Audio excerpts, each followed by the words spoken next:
time. In the election area, we have 3 cases now.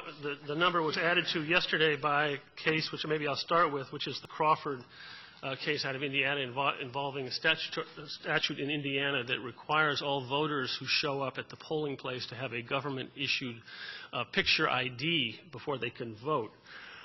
This is a kind of law that's being passed around the country. I think it's about 15 states now, and depending on how you view it, it's either a really salutary anti-fraud measure or a cleverly designed way to try to suppress the vote of a particularly identifiable group of people, minorities and Democrats.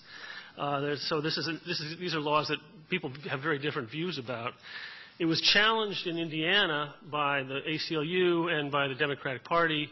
That summary judgment was granted against the plaintiffs. It went up to the Seventh Circuit. There was a split panel decision with Judge Posner writing the majority. He said he didn't doubt that there was some disparate impact of this law, that some people would be deterred from voting, that it would hurt the Democratic Party. The Democratic Party therefore has standing, but he held that the state's anti-fraud concerns were sufficiently legitimate to allow the law to stand. Judge Evans, the Democratic appointee, wrote a dissent in which he said this is not a too thinly veiled attempt to discourage turnout by Democrats, and he noted that there isn't a single instance in the history of Indiana of anyone ever being prosecuted for impersonating a voter. So he said, why use a sledgehammer to hit either a real or imaginary fly on a glass coffee table? That was his question. Rehearing was denied 7-4, again with a very partisan breakdown among the Federal Court of Appeals judges. It was interesting to see the court take the case. Clearly they must have decided this is an issue that needs to be resolved before we go through a whole round of another election year. So it'll be very interesting to watch and see which way they come down on this issue, where both the concerns about fraud may be overblown and the concerns about voter deterrence. The record is unclear on that. It's a little hard to make a record on who won't vote because of these kinds of laws. So it'll be interesting to watch and see what the court does with that. Next week we have 2 cases being argued involving nomination processes, each of which is a little complicated, but I will try to boil it down as we get toward the end here and leave you some time for questions. Otherwise, Tommy will start yelling at me, and we don't want that. In the Lopez-Torres case is a challenge to the New York State system for nominating one particular category of judges who are elected in New York, which is the Supreme Court judges, which, as probably a lot of you know, is the main trial court, not the appellate court. And they've been elected for a long, long time, and since the 1920s, they've had a particular system for nominating people that every single party in New York that wants to nominate a candidate for that position has to follow. It was designed at the time Tammany Hall basically ran the state, and at least those of us who are on the plaintiff side would say this is basically an attempt to have the appearance of democracy while allowing the county party leaders in each county to basically nominate the candidates unilaterally. And that's certainly how it's worked out in practice. It's essentially undisputed that in reality what happens is the county party leader just picks his friends and they get nominated for Supreme Court judge. The system is a very intricate system involving the judicial conventions which meet for one single purpose, which is to nominate candidates for that party's candidates for that particular category of judge. The delegates of those conventions have to be elected in primary elections earlier in the election year. People have to run for the office of judicial delegate, which has only one function, which is to show up at that one convention.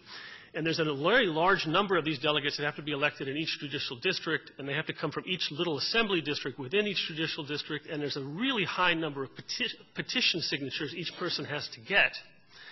And then when they show up on the ballot, there's no way that anybody could identify who that delegate is or who they are supporting for judgeship. So effectively what this means is it's impossible for any insurgent who doesn't have the support of the county party leader but wants to run for judge to gather up a lot of friends, get them all to run for the office of judicial delegate, get enough signatures, get them all on the ballot, and then somehow educate people in each of those separate assembly districts about which delegates to vote for if they want that insurgent candidate to be nominated for judge.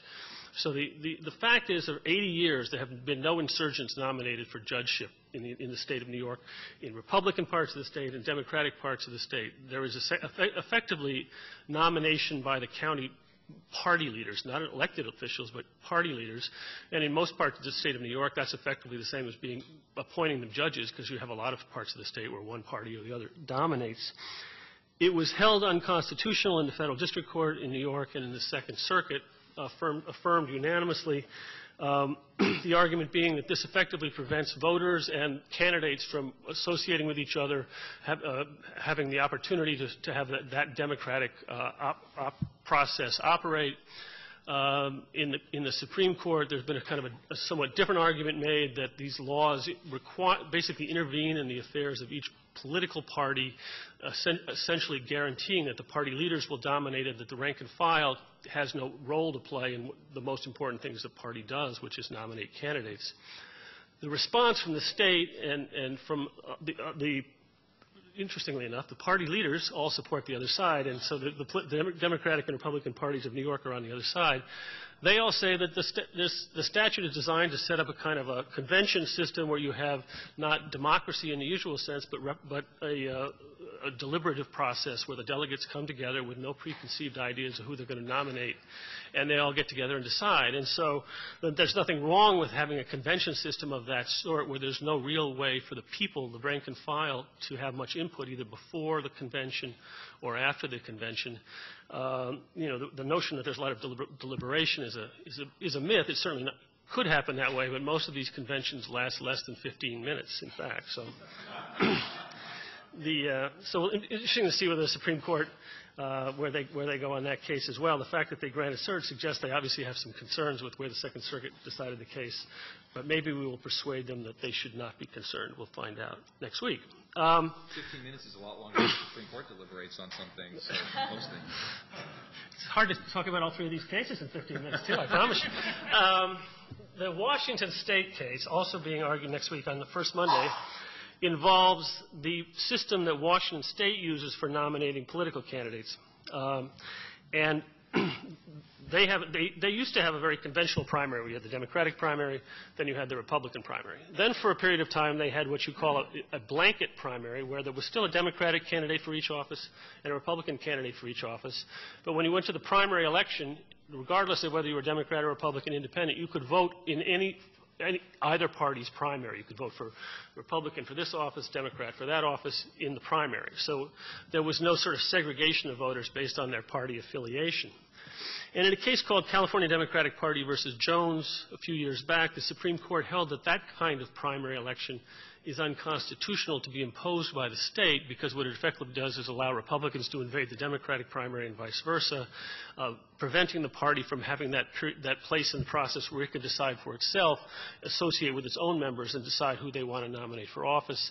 The concern being that it sort of mixes up the ideological purity of the party and basically interferes with the freedom of association of each of those parties.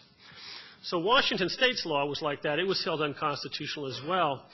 But one of the things that California Democratic Party versus Jones said was that it's okay to have a completely nonpartisan mixed-up primary of the kind they have in Louisiana, where basically everybody runs, they just have their names on the ballot, and the top two vote-getters get to run in the general election. So it's just essentially a nonpartisan primary. So Washington decided they would go for that. And they have such a primary where basically everybody runs together, top two vote-getters get on the general election ballot. The only thing that they did differently is they allowed everybody running in that primary to put their political affiliation on the ballot. So it'll say George Jones, Democrat, blah, blah, blah.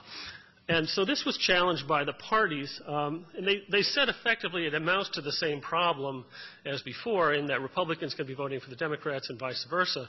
And they also added an additional argument, which is it allows these people who are running on these ballots to affiliate with the Democratic Party or the Republican Party, even if they're not really Democrats or Republicans, that the parties are basically forced to have these people appear on the ballot with their party label, even if they aren't really Democrats or Republicans. And so it's kind of a forced association claim. And there's kind of a sense in the background that there'll be a lot of manipulation of voters by people pretending to be what they aren't. You know, a right-wing person might pretend to be a Democrat in some district or vice versa. And so ultimately, in the Ninth Circuit really focused on that latter problem, the sort of forced association the idea that the parties lose the ability to decide who can appear on the ballot with their name on them, their label, and that seemed like a reasonable holding. Again, a sort of a surprising grant by the Supreme Court, but they will be focusing on both of those cases next week, and so the intricacies of nominations will be on their mind, bridging the day when all they do is talk about sentencing guidelines for a whole day.